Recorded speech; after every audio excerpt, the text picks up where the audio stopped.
Hello everybody and welcome to this nutrition and mental health presentation that Lauren has very kindly asked me to put together for you guys.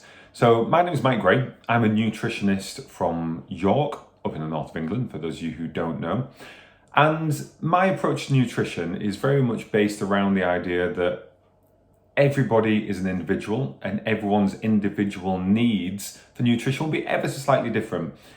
Even though the basics of nutrition will be the same for everyone, what each individual person needs will be slightly different. So in today's presentation, I'm just going to go through about 5 different points covering a few different things.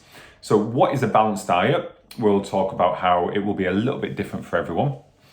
I'll talk a little bit about macronutrients, so the important building blocks of food, so like carbohydrates and protein. I'll be speaking a little bit about hydration, supplements, and how to identify myths and misinformation as well. So firstly, talking about a balanced diet. Now, if I was to say to you, what does a balanced diet look like? A lot of you watching this will have different ideas to everyone else watching this. Some of you will be kind of going, oh, well, it's about eating healthily all the time. Some of you will be saying, oh, it's about having lots of salads and lots of fruit in your diet. Some of you will be saying, well, maybe I need to have a little bit more protein in my diet, and that's what a balanced diet should look like to me. And really, each and every one of them is right. Even though when we look at a balanced diet, we do look to get lots of fruit, lots of vegetables, lots of protein and lots of fats in the diet, we also want to appreciate that every single individual needs are different. So, for example, if you were a marathon runner, your nutritional needs would be very different to someone who's got grandchildren and they just want to be able to keep up with the grandchildren and run around at the park with them. Even though the basics of nutrition will be the same, the specifics of their diet, and I use the word diet as in the food that you eat rather than being on a diet. I think the word diet has become, I don't know, how am I going to describe it? It's being seen as a negative word now because people use it so much as I am on a diet, or I should be on a diet, or I'm going to go on a diet, rather than your diet actually just being, it is what you eat and what you drink. Anyway, off on a little tangent there. So your diet will be very different to what someone else's should be. So even though when we look at your diet, we want to make sure we've got a nice balance of carbohydrates, protein and fats, which I'm going to speak a little bit more about in a second. And just making sure you get plenty of fruits and plenty of vegetables and plenty of water in your diet as well. Now, if you want a little bit more information on sort of like the specifics of, if you're a marathon runner, for example, how much of each should I be having? Should I be having more carbohydrates in my diet? Should I be having more protein in my diet? You can send a little bit of information to me. I'm more than happy to help people out and give them a little bit more of an insight, a few tips on how they can improve their individual diet. On Instagram, I'm Mike Gray PT, or you can also find me as Axis Lifestyle as well. So if you want to try and improve your diet, the best way I usually recommend people do it is write down what they eat and drink at the moment. So just go, right, this is what a couple of days food diary looks like for me. And then if you were to look at it and go, do you know what, I've not had any fruit or vegetables there for 2 out of them 3 days. You then go, right, okay, so how could I incorporate a little bit more fruit into my diet? How could I incorporate some more vegetables in my diet? Now that can be done in any way that works for you. It could be adding a snack mid-morning of a banana or an apple. It could even be adding some berries to the top of your cereal or your oats in the morning. It could be trying to add some vegetables to your evening meal. It can even be making a smoothie with a mixture of vegetables and some fruits as well. It can be anything. If you look at your diet that you've written down and you go, do you know what, I don't think there's much protein in my diet there. You can then, how can I add a little bit more protein in my diet? Could I look to increase the amount of protein in my evening meal or in my lunch? Could I add a little bit of protein in breakfast? Or even change my breakfast a couple of days a week? Because let's be honest, we're all creatures of habit, aren't we? Often having the same meals 5, 6, 7 days a week, the same breakfast anyway for certain. I often have a joke with my wife where I'm like, we have the same 10 meals that would just cycle over and over again. And every so often after a few months, we'd be like, I'm bored of that meal now. Should we change it to something else? And we switch something else in and rotate it that way.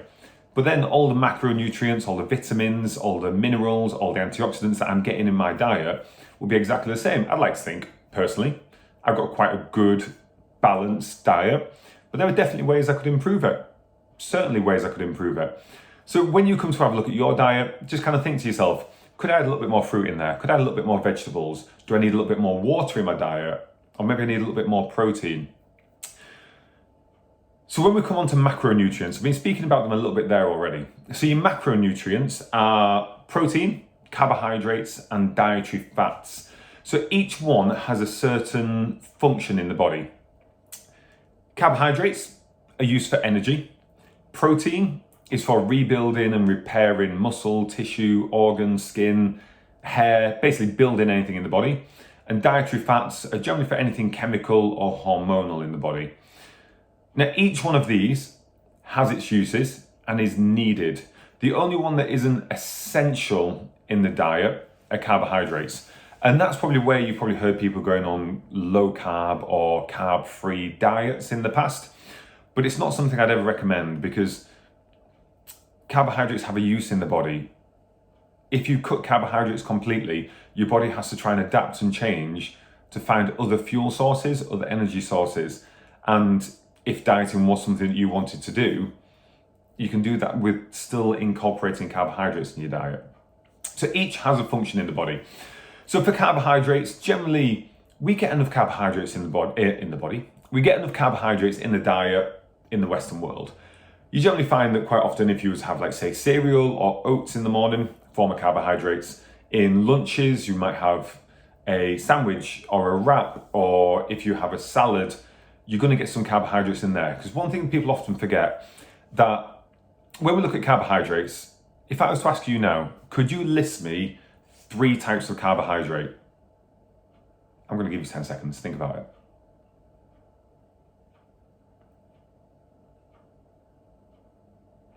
I don't know if you can hear my clock ticking in the background, but that was about 10 seconds. If I was to ask you to list 3 types of carbohydrates, I am 99% certain you probably just went bread, pasta, potatoes, rice, wraps, flatbreads, that kind of food group, chips, that kind of thing. Now, what a lot of people often forget is there are lots of other carbohydrates that we can get in the diet. Vegetables, salad, fruit are all forms of carbohydrates as well. Grains like quinoa, lentils, spelt, all forms of carbohydrates. Now, if we were to cut carbohydrates out of the diet, we are cutting an awful lot of I don't want to use the word essential macronutrient, because it's not essential, but it is your body's preferred energy source. Now, if you were to cut all that, you are cutting an awful lot of food out of the diet, which is generally not something I'd recommend. If we look at protein, that's something that we generally don't have enough of in the diet. So again, if we look at what we eat in a day, breakfast, you might have some cereal or some porridge oats or something like that. Lunch, you might have a salad or a sandwich, perhaps with some chicken in there or some tuna. You might have some grains or pulses in there as well. So you get a little bit of protein in there, but not a lot. Evening meal, it might be something similar again. You might have a meat or a fish or some kind of vegetarian chili or something like that. So you have little bits of protein in there. But if I was to tell you, you need around about 1 gram of protein for every kilo of your body weight. So for example, I weigh about 95 kilos, which is about 15.5 stone. To make my maths easier, let's call it 100 kilos. So that means I would need a minimum of 100 grams of protein a day. Now, the government's recommended daily amount is 0.8 grams, but all the studies done by nutritionists and dietitians suggest it's actually 1 gram plus is more optimal. Even if someone has a very active lifestyle, 1.5 up to 2 grams per kilo body weight is much more beneficial for health and for energy reasons. Now, back to me. If I need 100 grams of protein a day, let's say, for example, I had cereal for breakfast, I had a sandwich for lunch and a dinner in the evening that was like, say, chicken with some vegetables. In that cereal for breakfast, I had it with milk. There's maybe 5-6 grams of protein in that. Then for lunch, I had my chicken sandwich. Let's say there was a full chicken breast in there, which would be an awful lot of chicken.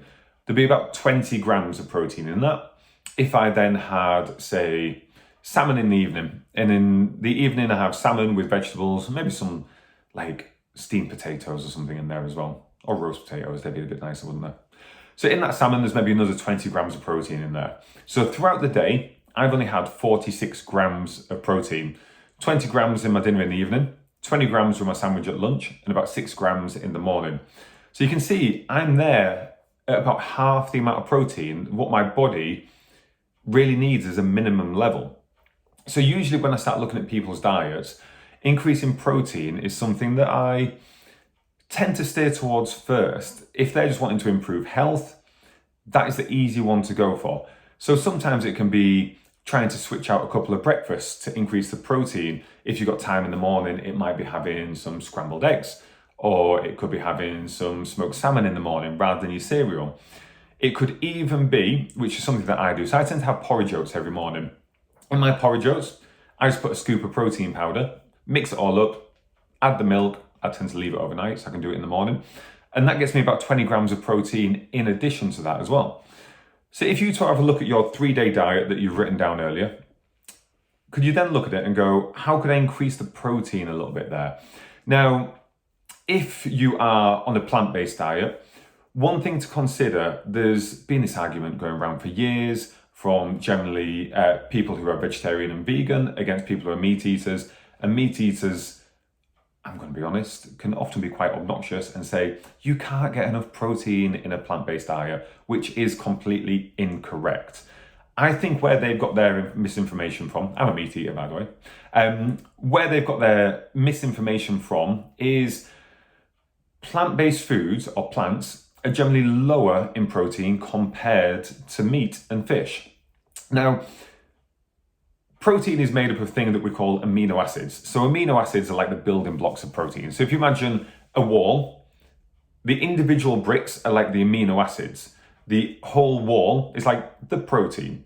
So there are certain amino acids, a prime one called leucine, that is generally found in meat, fish, and dairy. Obviously, if you're on a complete plant-based diet, you're not going to get an awful lot of leucine in your diet, and that's quite an important amino acid. But that's not to say there are no plants that haven't got what we call a complete protein source. There's quinoa, soy, and tofu. So if you are plant-based, quinoa, soy, and tofu is something I would encourage you to get as much of in your diet as possible. So whenever you plan a meal, I'm not sure if you get quinoa, soy, or tofu too much in a breakfast, but if there's a way of doing it, by all means, go for it. If you are looking at a plant-based protein shake, for example, there's some very nice rice protein powders coming on the market now as well. Years ago, generally plant-based protein powders they just tasted a little bit like soil, really, didn't they? I don't know if anyone's had them before. But there are some very nice rice protein powders which are coming on the market nowadays. So that's something you can do I'm going to speak a little bit about supplementing for optimal health in a minute. But that's something you could do to increase your protein intake. If you're having, let's say, a salad at lunch, could you add some tofu to it? Or could you add some quinoa or quinoa, however you want to pronounce it? Could you add some of that to your salad to, firstly, add a little bit more volume to it, make it more filling, but also add some more protein to it as well. So if you are plant-based, quinoa, soy, and tofu are the 3 complete protein sources that I want you to try and structure your meals around. Fats. So, like the word diet, fat has got a bad reputation over the years. Everyone thinks that fat is a bad thing because quite often people will have fat bits that they want to lose. They associate fats in food as being bad. Dietary fats are just as important as carbohydrates and protein, if not probably more important than carbohydrates, because like I say, your body can find other energy sources, but it can't find alternatives to fats. Now, I've got a story that I'm going to share with you, because I think it's a really good example of kind of the extreme of cutting a certain macronutrient out of your diet, but I think it's quite important to consider. So there's a lady I was working with about 18 months ago who came to me after working with another nutritionist. So she's working with this nutritionist to lose weight. She did lose weight and she lost about 1.5 stone and she got to where she wanted.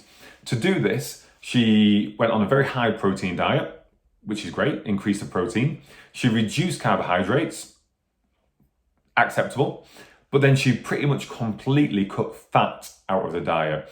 So everything she was having, if she was having any kind of meat, she'd take the fat off it completely. If she was having Greek yogurt, she would get fat-free Greek yogurt. She had zero fat in her diet whatsoever. Now, if you remember, I mentioned earlier, fats are essential for hormonal and chemical responses in the body, including things like brain function, being a key one. Back onto the story. So she came to me after getting a little bit worried because she'd been working with this lady, lost a lot of weight, and her menstrual cycle stopped completely. She spoke to a nutritionist, and a nutritionist turned around and she was like, that's completely normal. If you lose a lot of weight, it's perfectly normal to lose your cycle. And she was like, okay, I'm not sure, but all right, I'm paying this lady money to give me information. I'm going to stick with her. After 6 months of not having a cycle, she started to worry about it a little bit. And that's when she approached me. And I was completely honest with her and said, it's not normal to lose your cycle completely. Asked her little bits about a diet. And as soon as she mentioned about cutting fat out of a diet, it started to make sense. So your menstrual cycle is controlled through chemical, hormonal responses in the body, which are controlled by the dietary fats that you eat. Now, she'd lost a bit of weight. She'd lost a stone and a half that she was happy with. So she started working with me and I was like, we need to reintroduce fats back into your diet and carbohydrates a little bit as well. And she was very apprehensive. She was very nervous about reintroducing fats into her diet because she had lost that stone and a half by cutting fats out of her diet. She then thought if she reintroduced fats into her diet, she would gain all that weight back again. So it was a very careful process because I also wanted to protect her relationship with food as well. If she reintroduced fat back to her diet and started gaining weight, then she would associate fats as being a bad thing. It would almost confirm a bias that she got from this previous nutritionist. But on the flip side, she appreciated now that losing her cycle completely was not healthy and was not the best thing for her. So we introduced fats into her diet. We're very careful not to kind of introduce too high a level that she would overconsume calories and regain weight. But within 6 weeks, she got a cycle back. And for her, that was massively important because not only for physical health, for mental health as well. She was saying, for me, losing my cycle was emotionally quite tough because even though she'd been told by the nutritionist it's completely normal, there was that little bit in the back of her mind going, I should have my regular cycle. This should be normal. And getting it back was a massive relief for her, I think. I think she felt relieved was probably a big one for her. But I think she also felt confident in her nutrition now as well, that she could have fats in her diet, she could have carbohydrates in her diet. And I don't think I mentioned it at the start of the presentation, but I think nutrition and mental health work quite closely together in the way that nutrition can negatively affect your mental health significantly. I've worked with many, many people over the years that have probably negatively affected their mental health because of dieting, going on strict diets, going on fad diets, getting misinformation, losing the menstrual cycle. And it's all come from their nutrition. It's all come from their diet. It's come from what they're eating. And I'm going to speak a little bit about it in a few minutes, about nutrition and nutrition and misinformation and myths. But I think the more I work with people, the more I see people more open to getting the right information. The more people are kind of going, do you know what? I don't think that's right, is it? I don't think if I cut fats out completely, it is the right thing to do. Anyway, on to point number 3. So I want to speak a little bit about hydration. And I think Lauren covers this a little bit as well, because I know when I've spoken to before, we've spoken about hydration, and it's something that often we all work on. So I'm currently recording this, January, where it is very cold outside, a little bit miserable outside. And it's very easy to be like, do you know what, I just want a nice hot cup of coffee or a hot cup of tea or something like that. In summer months, it's really easy to drink 2 litres of water a day, isn't it? Because it's so hot and a nice cold glass of water is really refreshing. But drinking water all year round is really important. As a general recommendation, I say to have about 2 litres a day, plus an extra litre for every hour you exercise. Now in summer, I tend to say aim for around 3 litres a day, especially in the really hot weeks, because yes, it's more sweaty, but you'll generally be losing more water than you realise just through breathing and the sweat that you lose that you don't even realise. So aim for about 2 litres a day, 3 litres if you do exercise on that day as well. Now, you may have seen something called the urine hydration index. Basically, it's a chart that has different colours to basically show what colour your urine should be, whether you're well hydrated or dehydrated. I think we all probably know, don't we? If you go for a wee and it's a very dark yellow colour, you kind of go, do you know what, I need to drink a bit more water, don't I? But have a look at the chart, take a look at it and just see where you often regularly sit there, especially during these winter months, because we're not feeling really thirsty all the time. We often kind of go, I must be well hydrated then. But maybe just check it and just see where you're at. Then make it easy for yourself. So if you're working in an office all day, can you have a bottle of water next to you? Say a litre bottle, and you know, right, I just need to go through 2 of these a day. Or even if it's only like a 500ml bottle, like, right, I just need to go through 4 of these a day. Just to make it as easy as possible for you to drink water. If you're sat at your desk all day and you don't have a bottle with you, you're less likely to wander off to the sink and grab yourself a drink, because you get engrossed in your work, and when you're busy, you just forget about it. So try and make it as easy as possible. Supplementing for optimal health. Now, I am not going to sit here now and be like, you want to take this supplement and this supplement and this supplement, because I think if you can get as much as you can from real foods, that is the best way to do it. But there are a few things that I think are really beneficial for people. So protein, whey protein, rice protein can be useful if you have got a low protein diet naturally, to try and increase to that 1.5 grams per kilo of your body weight. Another couple I often recommend, one being vitamin D. So vitamin D we mainly get from sunlight. If you are watching this in the UK, you'll know we don't get an awful lot of sunlight here, do we? So trying to increase the amount of vitamin D that you consume is going to make you much healthier. Now, we store vitamin D through the summer months. So through the summer months, we store vitamin D, and then we gradually deplete it through the winter months. So generally around this time of year, you may have heard of a thing called seasonal affective disorder. Now, seasonal affective disorder is where your vitamin D levels have gone so low, you've just not got enough vitamin D in your system. I generally recommend that people take vitamin D all year round, because even in summer months, we put loads of sun cream on, we have layers on, or we're just working inside, so we can't get enough vitamin D.